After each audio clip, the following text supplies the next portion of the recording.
Hey everyone, I am Rajesh Mandava and welcome back to Tech Pravanya. There are many IDEs available which make programmers' life easy.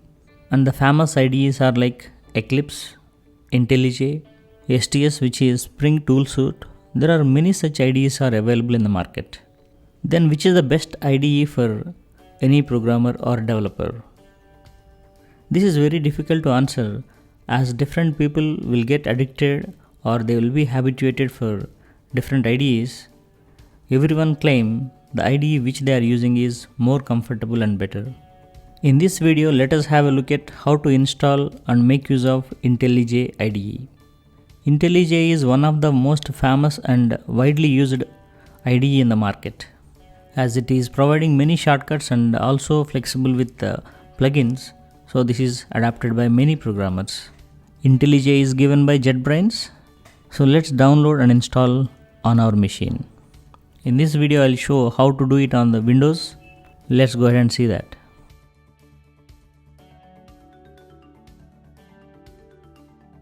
Let me open the browser, go to the Google and search for download IntelliJ.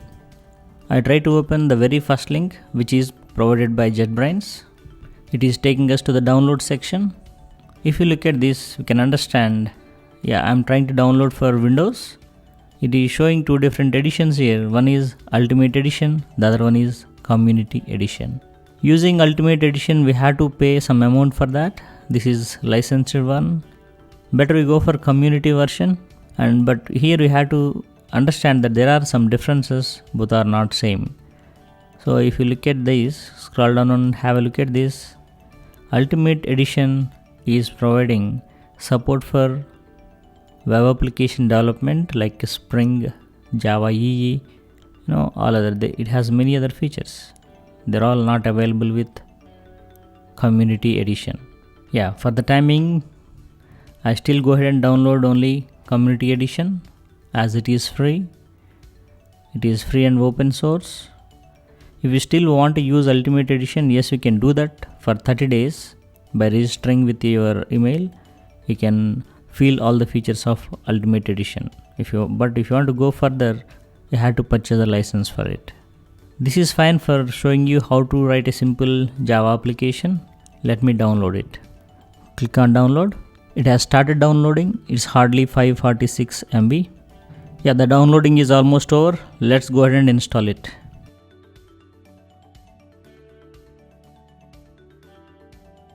And this is the latest version of IntelliJ IDE. Let's start installing. Double click on it. Click on next. And now it is showing some destination folder where it will be installing. So it says program files, C drive. I don't want to change. Let us go ahead and install in the same folder where it is showing. And click on next. Create desktop shortcut. So I go for 64-bit launcher. Create associations. It is supporting Kotlin, Groovy, Java and all. I can leave it, or if you want, let's go for Java. And click on next. And it is showing JetBrains. Let us start installing. It has started installation. It is taking some time. It is almost over and it is done. I say finish. I want to start it manually. Now we can find shortcut for IntelliJ community version. Let us launch it. For the first time when you open this, it is asking for either config or installation folder. If you have already installed IntelliJ previously, then you can import all those settings. If you don't want to do that, go for do not import settings and say OK. Then it is asking for choose for a theme, either Darkula or light theme. This dark theme looks good, but for this video purpose I take light theme. Say next. And asking for customize it. If you want for any of these build tools or testing related thing, any of them we can do that, but for the time being I go for next.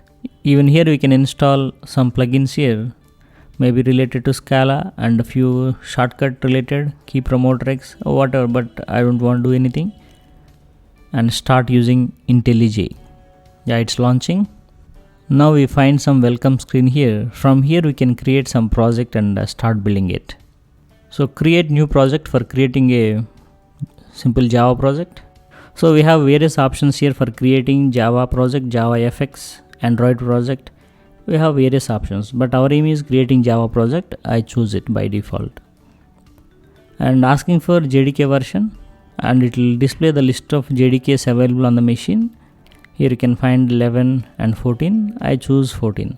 If you have JDK on your machine, fine. Generally this is suggested to go for installing JDK before you install IntelliJ. Already I made a video how to download and install JDK on Windows. You can see that video. I am providing iCard on the top. If you haven't downloaded previously, you can also use this download JDK option. If you click on this, it will be showing you some option like Oracle Open JDK or Amazon Corretto, or we have many other options. Okay, you can choose any of these versions also, but already we have on our machine. I don't want to do it. Let me say cancel. Asking for the use some library. I don't want any of these libraries. I say next. And create project from the template. We have an option for giving template which will have project structure. I don't want to choose it. I will create manually, so say next. We had to provide some project name, demo project, and showing the project location. By default it is choosing C drive, some folder like idea projects. If you want to modify that, yes, you can go for your own location wherever you want, but I don't want to modify. Let me have the same. Click on finish. It says the project directory, this demo project does not exist. It will be created by IntelliJ IDE. Yes, here it says tip of the day. If you want, you can see other tips also. If you don't want to see any of them daily, say don't show the tips. You can click on this and say close it. Or if you want to see those tips whenever you want, go to help, tip of the day. You can get them back.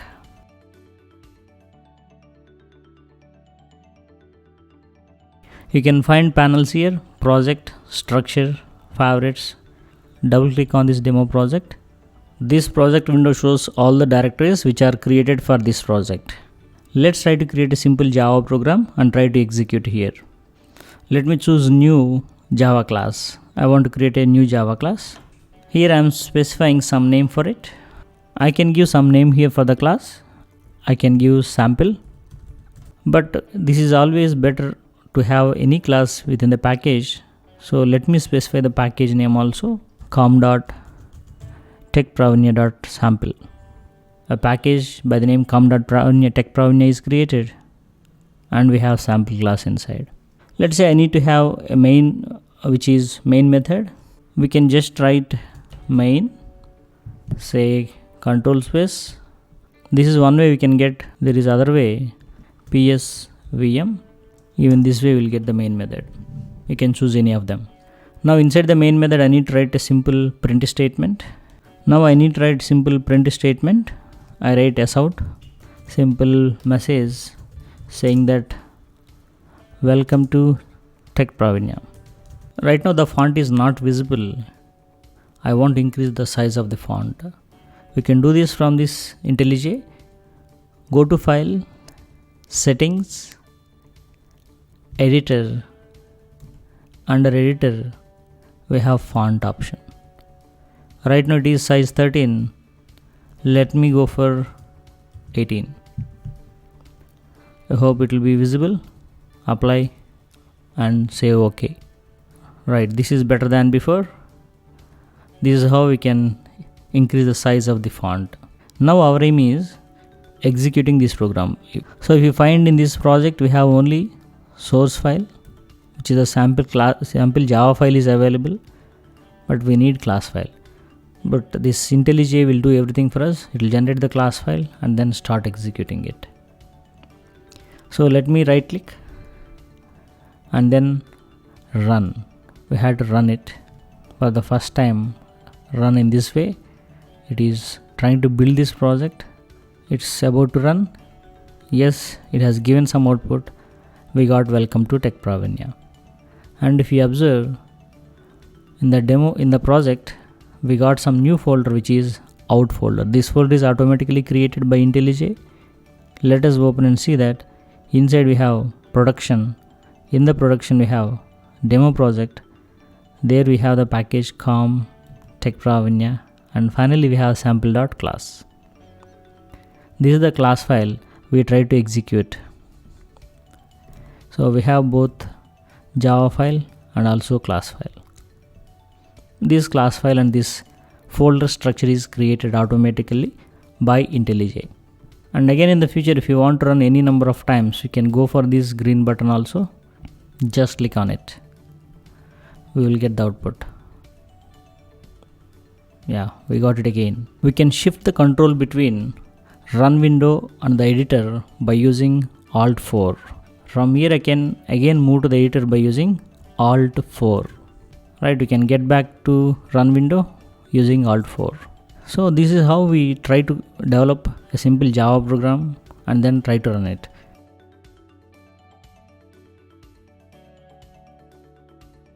Now we have to create a package for the project, which is demo project, which is an archive file.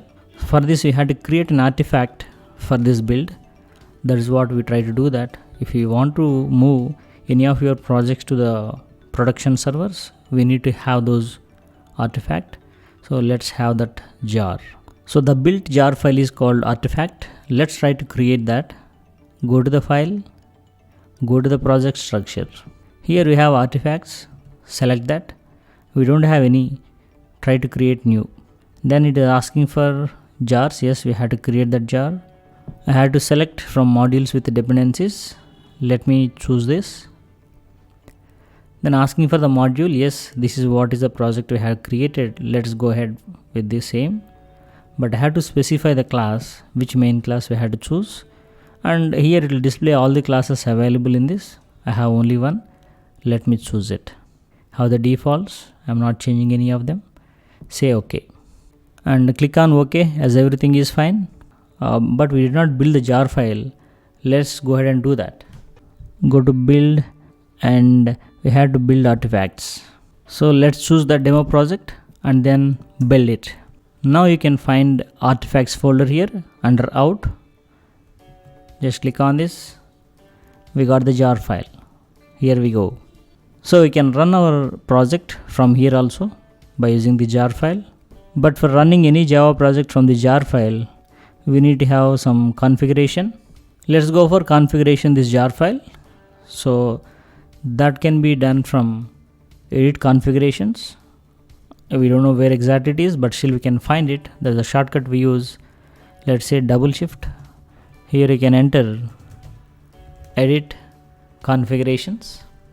So click here, add a new configuration and choose jar application. Let us give some name for it. Demo project and path to the jar we have to specify. Let's provide the path to the jar and this is the one. Let's choose this and then come down, just add button, just say build artifacts, choose this one, say OK. Now this will rebuild demo project.jar and say OK. Now we can find here in the run configuration. Previously we used to have only sample. Now we also got demo project jar. Let's say running this jar file from here. Yes, it has run and we got the output. You can see that how was it run. It has used -jar and this is what is the source for output. We can also do that from editor. Use double control. It will give us option. Here you can see that run anything.